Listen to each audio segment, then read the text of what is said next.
नमस्कार दोस्तों, आज है 13 फरवरी 2021 और स्वागत है आपका अपने चैनल के करंट अफेयर्स में। सुबह सुबह का टाइम है और हम आज करंट अफेयर इस चीज़ से शुरुआत करेंगे। इस पिक्चर को आप देख रहे हैं, इसमें क्या है? इसमें हमारी जीत छुपी हुई है। इसमें क्या है? इसमें हौसला है। अगर हम ठान लेते हैं कुछ भी तो हम करके दिखाते हैं। जी हाँ दोस्तों, ये टैंक्स है पेंगोंग सो लेक में, चाइनीज़ टैंक्स जो वापस जा रहे हैं। दोस्तों, आज से कई महीनों पहले जून में 9 महीने हो चुके थे तब से स्टैंड ऑफ लगा हुआ था। अगर बात करें चाइना की, तो चाइना हमसे इकोनॉमिकली भी स्ट्रांग है और आर्मी भी उसकी टेक्नोलॉजी के हिसाब से हम देखें तो बड़ी है। लेकिन हम भी ठन गए थे, हम वहाँ से हटे नहीं, हम डटे रहे वहाँ से। और आज क्या हुआ? आज इक्वल पोजीशन में आ गए थे दोनों, और दोनों को सहमति के बाद दोनों को वापस जाना पड़ा। दोस्तों, देखने जाने से तो यहाँ पे ऐसा नहीं है कि कोई जीत है इंडिया की, लेकिन इनडायरेक्टली ये भारत की जीत ही है, क्योंकि एक बड़ा इकोनॉमी हमसे हमारे सॉवरेनिटी को हार्म नहीं कर पाया और जैसे आया था वैसे ही जा रहा है। इसी के साथ दोस्तों, थोड़ा सा ये मीटिंग पे हम अगर ध्यान दे लें, आप न्यूज़ में अभी बहुत सुनेंगे कि चाइना इंडिया वापस वापस हो रहा है। तो अगर हम शॉर्ट में देखें, इस पिक्चर में आप देख लेंगे, जून 6 को इंडियन साइड को किसने लीड किया था? Lieutenant general Harinder Singh. Starting में इन्होंने ही किया था। उसके बाद जून 22, जून 30, जुलाई 14, अगस्त 2, सितंबर 22। उसके बाद फिर सितंबर 22 को लेफ्टिनेंट जनरल PJK मेनन और नवीन इन्होंने ले लिया था। और उसके बाद फिर से लेफ्टिनेंट जनरल मेनन ने ही संभाला है। और बात करें अगर मिनिस्टर्स की, तो मिनिस्टर के बीच में कब हुआ था? सितंबर 4 और सितंबर 10 को मॉस्को में। सितंबर 4 को Indian defence minister Rajnath Singh और जनरल वी के साथ, और सितंबर 10 को एक्सटर्नल अफेयर्स मिनिस्टर और वांग ई के साथ। तो देखिए दोस्तों, इतने राउंड ऑफ टॉक्स हो चुके थे, उसके बाद जाके ये आया है। बढ़ते हैं दोस्तों आज के पहले सवाल की तरफ। कल नहीं आया था, लेकिन आप उदास मत होइए, आज बहुत ज़्यादा क्वेश्चन है आपके लिए, आपको करके मज़ा आ जाएगा। चलिए, तो पहला क्वेश्चन शुरू करते हैं। 12 फरवरी को हम किसकी जयंती मनाते हैं? ऑप्शंस है स्वामी विवेकानंद, स्वामी दयानंद, रविंद्रनाथ टैगोर या फिर श्यामा प्रसाद मुखर्जी। इसका सही उत्तर है दोस्तों, DAV का नाम तो सुने ही होंगे, आर्य समाज। जी हाँ, सही पकड़े, बी स्वामी दयानंद। दोस्तों, स्वामी दयानंद 12 फरवरी को इनका जन्म हुआ था और ये आर्य समाज के फाउंडर भी थे, आपने सुना ही होगा। चलिए, इसके साथ और एक बता दें, DAV स्कूल सबसे पहले कहाँ खुला था? ये खुला था लाहौर में। दोस्तों, DAV बहुत ही पॉपुलर स्कूल है और ये दयानंद एंग्लो वैदिक इसका फुल फॉर्म होता है। बहुत लोग ये भी नहीं पता होता, दयानंद एंग्लो वैदिक। इन्होंने 60 से ज़्यादा किताबें लिखी है और इनका सबसे पॉपुलर, अगर सबसे माना हुआ किताब बोले तो वो क्या है? सत्यार्था, सत्यार्था प्रकाश। सत्यार्थ प्रकाश इनकी सबसे मानी हुई किताब है। तो दोस्तों, आप अगर रेगुलर करंट अफेयर करते आ रहे हैं ना, आपको पता होगा हम एक क्वेश्चन के साथ 3-3, 4-4 क्वेश्चन स्टैटिक जीके का भी कर लेते हैं। तो ये आपके लिए बेनिफिशियल है। आप 10 क्वेश्चन करते हैं तो आप 20 से 30 क्वेश्चन के साथ वापस जाते हैं, और 25 क्वेश्चन करते हैं तब तो 50। बढ़ते हैं अगले सवाल की तरफ। उद्यानोत्सव ये राष्ट्रपति भवन में किसके द्वारा उद्घाटन किया गया है? इसका ऑप्शन है प्रधानमंत्री मोदी, राजनाथ सिंह, हमारे राष्ट्रपति रामनाथ कोविंद या फिर इनमें से कोई नहीं।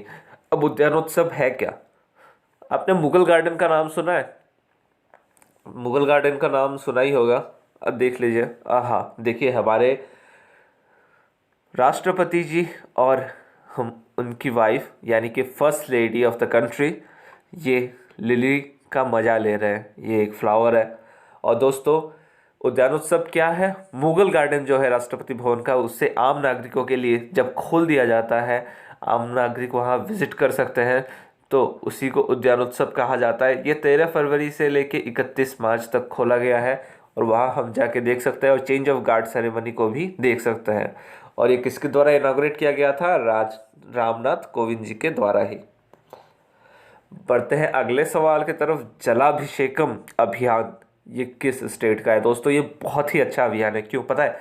लॉकडाउन में क्या हुआ था, मनरेगा में जो काम करने वाले थे उनको पैसा देना था, और उन काम कोई कोई स्टेट करवा रही थी, गड्ढा खोदना या फिर नाली का रिपेयरमेंट, सभी लोग अच्छा कर रहे थे। लेकिन इसका सही आंसर है मध्य प्रदेश। मध्य प्रदेश ने एक कदम आगे बढ़ के किया दोस्तों। उन्होंने क्या किया, जलाभिषेक अभियान के अंतर्गत उन्होंने वाटर कंजर्वेशन को, जल संरक्षण में सबसे ज़्यादा जोर लगाया। 50,000 से ज़्यादा वाटर स्ट्रक्चर्स उन्होंने बनाए हैं जलाभिषेकम अभियान के अंदर। और ये कोविड-19 का जो लॉकडाउन एरिया था, हाँ, मार्च से सितंबर तक का हार्ड पीरियड था, उसी में मनरेगा के वर्कर्स के सहायता से ये बनाया गया। तो कितना अच्छा उपयोग किया गया है इस समय का।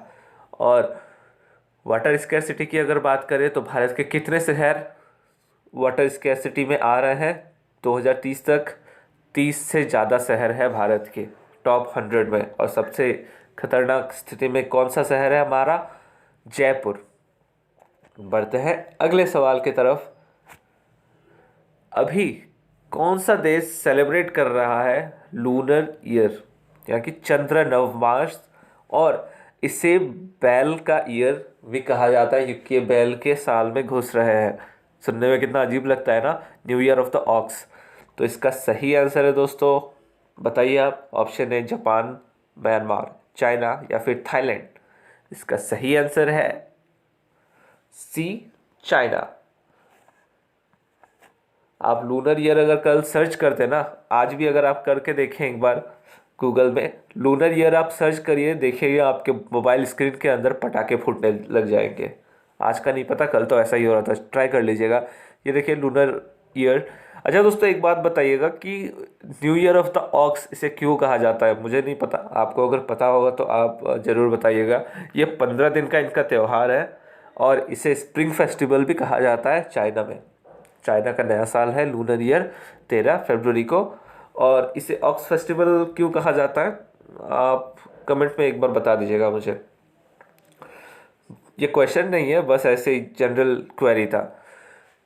कौन से कंट्री के फंड्स को अभी जल्दी, और सॉरी, कौन से कंट्री ने म्यांमार गवर्नमेंट के फंड्स को फ्रीज कर दिया है?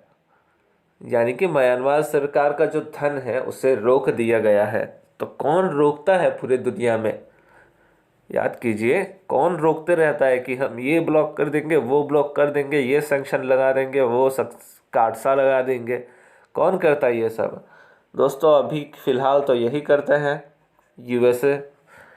वैसे कुछ खास होता नहीं है। म्यांमार गवर्नमेंट की अगर बात करें तो उनके जो आर्मी के जनरल्स हैं ना, जिन्होंने कू किया है, तख्ता पलट किया है, उनकी कितनी संपत्ति होगी बाहर, उनको तो ये सब पता है ना। उसके बाद उन्होंने कू किया है, तो इससे कुछ खासा फर्क तो नहीं पड़ता। लेकिन फिर भी चलिए, किया है तो अच्छी बात है, करना चाहिए। तो यूएसए करता है सैंक्शंस ज़्यादातर। अभी चाइना भी लगाने की धमकी दे रहा है, देखिए आगे चल के चाइना भी लगाएगा। दूसरा पावर बन ही गया है, पहला बनने का सपना है उसका। बढ़ता है अगले सवाल की तरफ। वो कौन सा पहला ट्रेन है जिसे ट्रांसफॉर्म किया गया है तेजस टाइप स्लीपर कोचेस में? दोस्तों, तेजस ट्रेन की अगर हम बात करें, तेजस ट्रेन किसे कहते हैं? इसे ना, सीट्स होती है बाकायदा, बहुत फास्ट जाता है। अगर आपने ट्रैवल नहीं किया गया, एक बार ट्रैवल करके देखिएगा, तब पता चलेगा कि इंडियन रेलवे सही में आगे भी बढ़ चुका है। नहीं तो हम उसी धीरे धीरे वाले चलने बोगियों में 40-45 की स्पीड वाले में रुके रह जाएंगे। दोस्तों, ऑप्शंस है दुरंतो एक्सप्रेस, राजधानी एक्सप्रेस, विजय एक्सप्रेस या फिर गोदान एक्सप्रेस।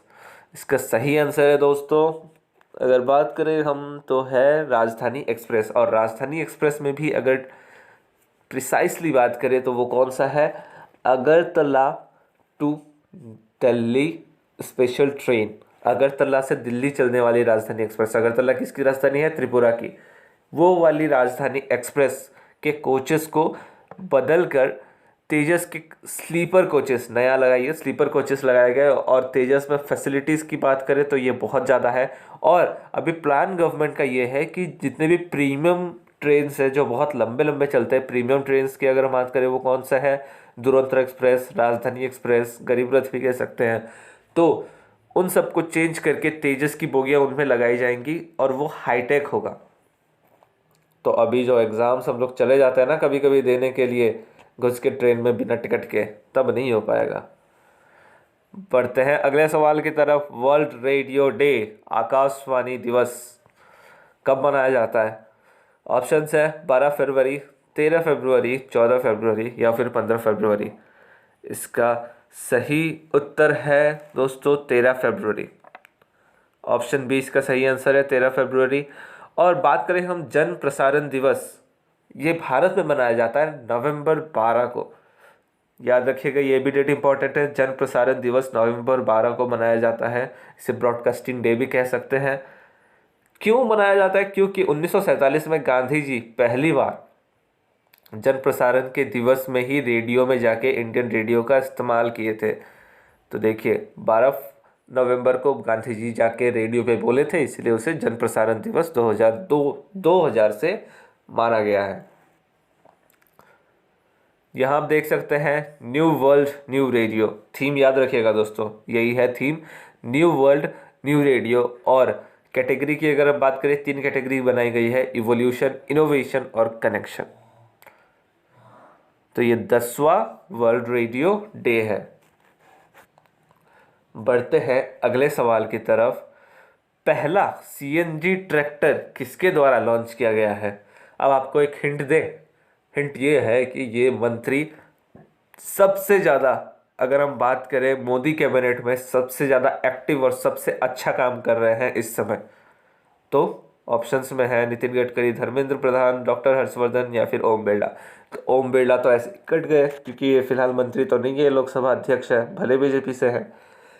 तो 3 में से बताइए कौन सबसे अच्छा काम कर रहा है? दोस्तों ऑप्शन है ए नितिन गडकरी, हमारे minister for road transport and highways. दोस्तों अगर बात करें ना, ये थोड़ा इतना स्पीड से काम कर रहा है और अच्छा काम कर रहा है। ऐसा नहीं है कि कोई घोटालेबाजी कर रहा है, अच्छे काम कर रहा है। और ये विजनरी लीडर है, ये बहुत आगे की सोच के काम करते हैं। इनके सारे के सारे काम रिन्यूएबल एनर्जीज पे होता है। अब देख लीजिए जैसे ये सीएनजी ट्रैक्टर जो पहला लॉन्च किया गया है, इसमें क्या होगा, सीएनजी के द्वारा चलेगा। इसमें आप डीजल नहीं डालेंगे या फिर पेट्रोल जो भी लगता है वो नहीं डालेंगे।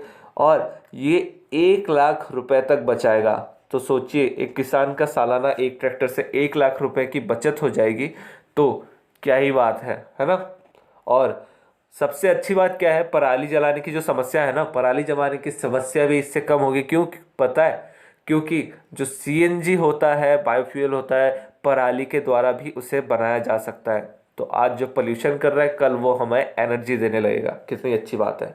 तो टेक्नोलॉजी है, कुछ भी कर सकते हैं। स्प्रिंटर हिमा दास ये किस स्टेट से है? अब ये किस स्टेट से है उससे पहले हम अगर देख ले क्यों ये न्यूज़ में है, क्योंकि हिमा दास को इस राज्य ने अपना डीएसपी बनाया है। राज्य में डिप्टी सुपरिटेंडेंट ऑफ पुलिस बना दिया है। तो आपको एग्ज़ाम देने की ज़रूरत नहीं है, आप खेल कूद में भी बहुत आगे जाएंगे हिमा दास की तरह।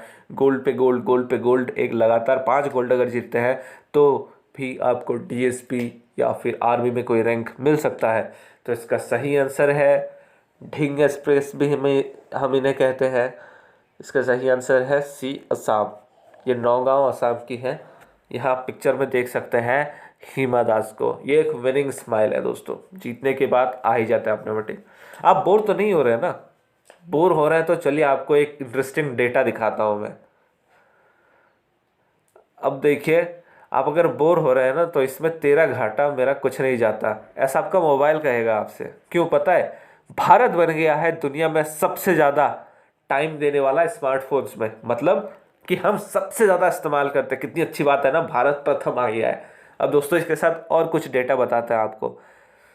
इंडिया का सेकंड रैंक है broadband uses mobile phones Finland के बाद। ये भी 4 टाइम्स हो गया है। And average user in India has raised his consumption of smartphone by 4 times in the last year. कितनी अच्छी बात है, हमने कितना अच्छा इस्तेमाल किया है कोविड-19 का। एक आम नागरिक, एक एवरेज एडल्ट अगर हम बात करें तो 20 से 40-50 साल के लोग अपने यूसेज को 4 गुना बढ़ा चुके हैं। मतलब पहले अगर हम 1 घंटा इस्तेमाल करते थे, पहले भी कहा 1 ही घंटा करते थे, वो अब हो चुका है 4 घंटे में। और 164 पेटाबाइट डेटा कंज्यूम होता था 2015 में, जो 2020 में आके 10,000 पेटाबाइट हो चुका है। कितनी अच्छी बढ़ोतरी है।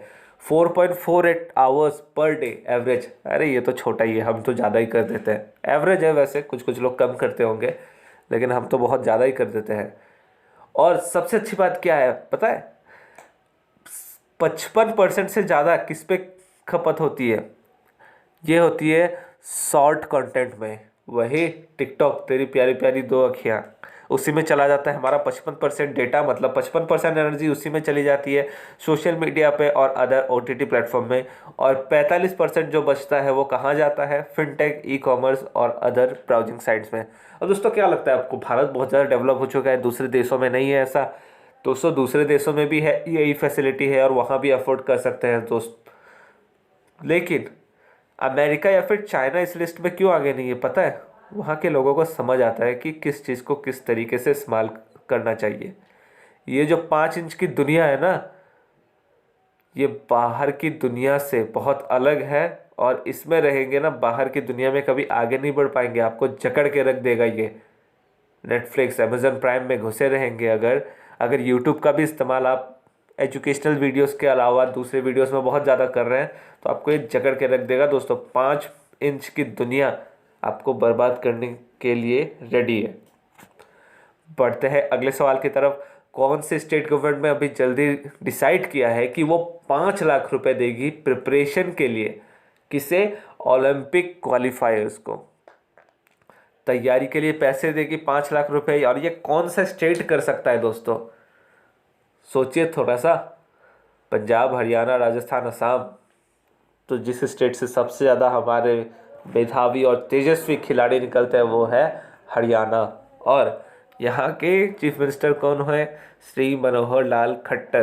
तो कितनी अच्छी बात है, प्रिपरेशन के लिए पैसा दिया जा रहा है। पता नहीं दूसरे स्टेट्स क्यों नहीं करते ऐसा, हरियाणा कर रहा है, बहुत अच्छी बात है। चीन नेशनल आर्मी ये किस देश से है? अब सोच रहे होंगे कि सर क्या पूछ रहे हैं, चीन नेशनल आर्मी, ये तो चाइना का ही होगा ऑब्वियसली, है ना? तो मैं भी भूल ही गया, गलत क्वेश्चन दे दिया लगता है। तो आंसर दे दिया आप सभी ने, चाइना। दोस्तों ये आंसर गलत है। क्यों? क्योंकि चीन नेशनल आर्मी बोला है। चाइना की आर्मी को क्या कहा जाता है? PLA, People's Liberation Army. चीन आर्मी क्या है दोस्तों? चीन आर्मी है, ये एक म्यांमार का संगठन है। ये आर्म्ड इंसर्जेंट ग्रुप है। वहाँ पे आप टेररिस्ट या फिर आतंकवादी भी कह सकते हैं। चीन नेशनल आर्मी यहाँ पिक्चर में देख सकते हैं, 1 मिनट रुके, ये देखिए, ये है चीन नेशनल फ्रंट भी कहते हैं इसे, आर्मी भी कहते हैं। ये म्यांमार से अलग होने का एक स्टेट को, चीन स्टेट से ये कहते हैं, उसे म्यांमार से अलग करवाना चाहते हैं। ये म्यांमार से बिलोंग करते हैं, ऑप्शन सी इसका आंसर। और ये न्यूज़ में क्यों है? क्योंकि ये असाइलम मांग रहे हैं 40 परिवारों के लिए इंडिया के मिजोरम में।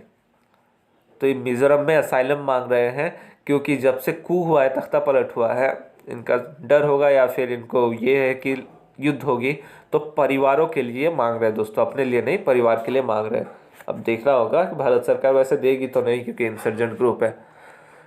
तियानवेन-1 स्पेसक्राफ्ट ये किस देश से बिलोंग करता है? तो वहीं से जहाँ स्प्रिंग फेस्टिवल मनाया जा रहा है। जी हाँ दोस्तों, वसंत का त्यौहार, चाइना मेरे यार। तो चाइना का है Tianwen-1 स्पेसक्राफ्ट।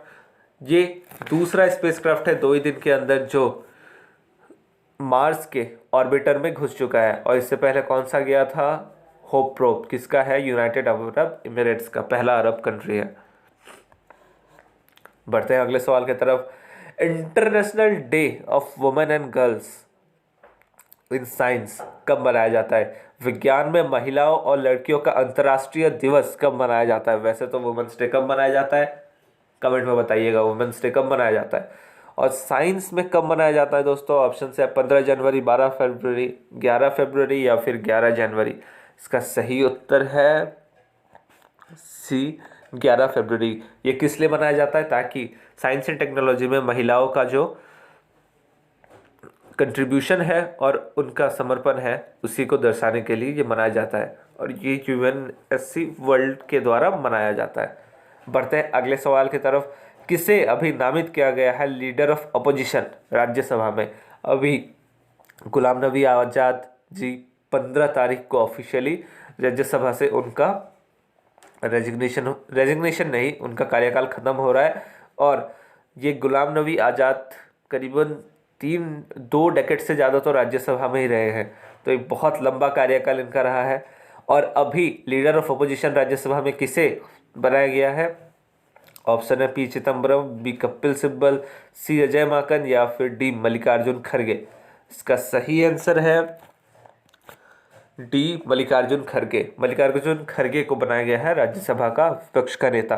दोस्तों, लोकसभा में विपक्ष के नेता कौन है आप कमेंट कीजिएगा। दूसरा क्वेश्चन है, पहला है वुमेन्स डे कब मनाया जाता है, और दूसरा मल्लिकार्जुन खड़गे जैसे राज्यसभा में विपक्ष के नेता वैसे लोकसभा में विपक्ष के नेता कौन है।